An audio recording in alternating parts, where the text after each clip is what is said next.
Bienvenue à toutes et à tous sur Pourquoi les Espagnols sont comme ça, le podcast qui en moins de 10 minutes vous apporte un peu de culture générale sur l'histoire de l'Espagne. Allez, allez.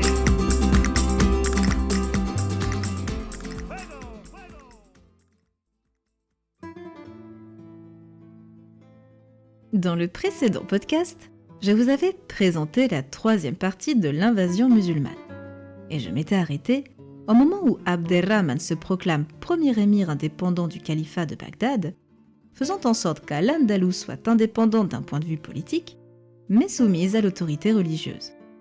Dans ce nouvel épisode, je vais vous présenter l'émirat de Cordoba. D'un point de vue géographique, sous le règne d'Abderrahmane Ier, le royaume commence à rétrécir. D'une part, le royaume d'Asturias s'étendait de Lugo jusqu'à Bilbao, et d'autre part, il perd la Septimanie après la victoire de Pépin le Bref au siège de Narbonne, ainsi que le Roussillon en 760. Abderrahmane réussit tout au long de son règne à unifier le territoire ibérique, après avoir capturé Zaragoza, Pamplona et soumis les Basques des Pyrénées.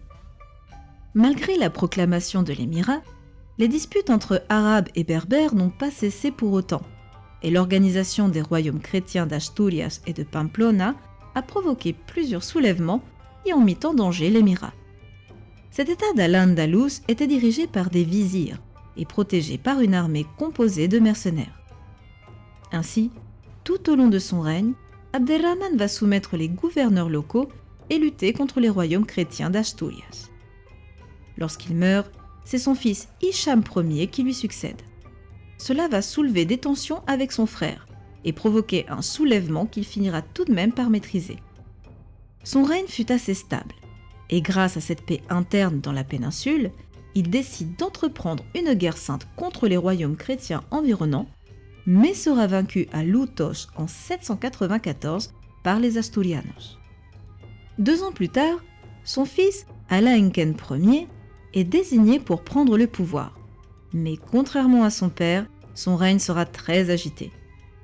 Son oncle Abdallah a ramené à sa cause les chefs arabes du Valle del Ebro et a demandé l'aide à la cour de Charlemagne en 797 contre son neveu afin de prendre le pouvoir.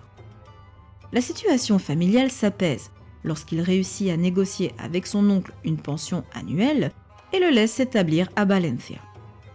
Alainken Ier doit faire face également au soulèvement des Muladíes à Toledo, que l'on appelle Jornada del Foso de Toledo, de Mérida et de Córdoba. Il réussit d'une main de fer à les étouffer. Il impose une pression fiscale si dure envers les chrétiens que les habitants de Córdoba se soulèvent, et durant 3 jours, les rebelles seront tués et 300 notables crucifiés. En plus d'être considéré comme un homme cruel, le peuple l'accusait d'être bien plus préoccupé par le vin que par la prière. Ces problèmes de règne ont permis au monarque franc Louis le Pieux d'avancer sur le territoire et envahir une partie de la Catalunya, constituant ainsi la Marca Hispánica. Louis le Pieux signe un accord avec Alainken en lui promettant de ne plus étendre davantage son territoire.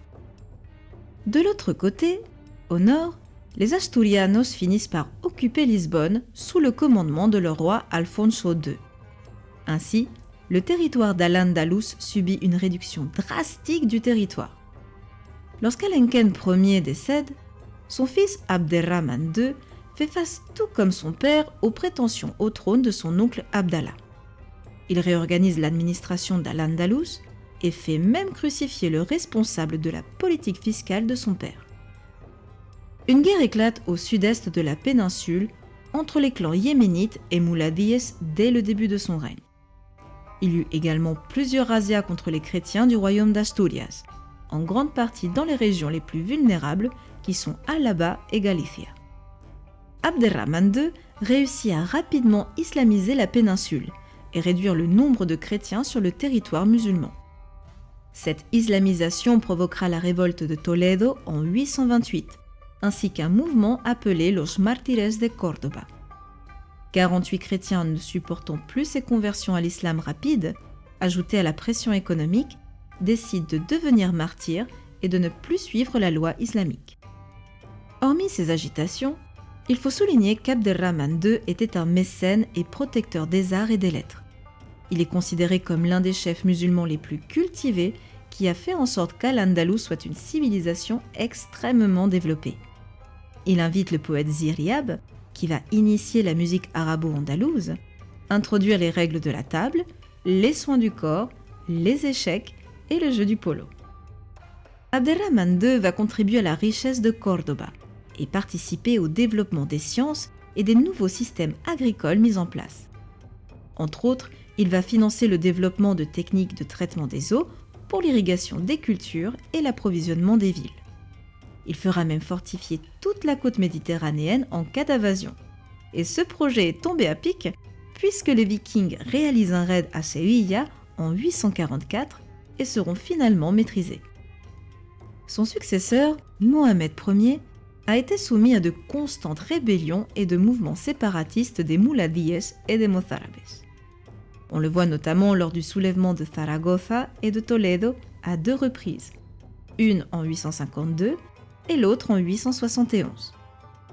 Mohamed Ier décide d'ériger une série de forteresses pour marquer la frontière avec les zones rebelles, et l'une d'entre elles sera la future ville de Madrid.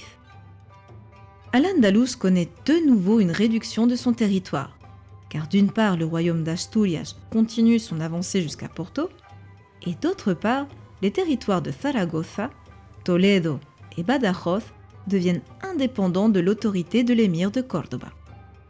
Ainsi, les successeurs de Mohamed Ier se sont retrouvés avec un pouvoir limité aux terres de Cordoba, pour 2 raisons. La première concerne les autres provinces musulmanes, car elles étaient gouvernées par des rebelles. La deuxième raison concerne l'avancée progressive du royaume d'Asturias vers le sud.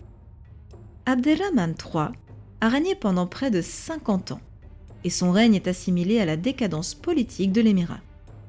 Afin d'imposer son autorité et d'en finir avec les révoltes et les conflits, il opte pour se proclamer califat en 929 et établit ainsi le califat de Cordoba, mettant ainsi fin à l'émirat.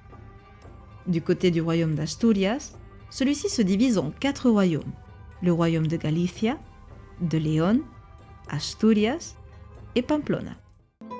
Je vous remercie à tous et je vous dis à la semaine prochaine pour un tout nouvel épisode qui portera sur le califat de Cordoba.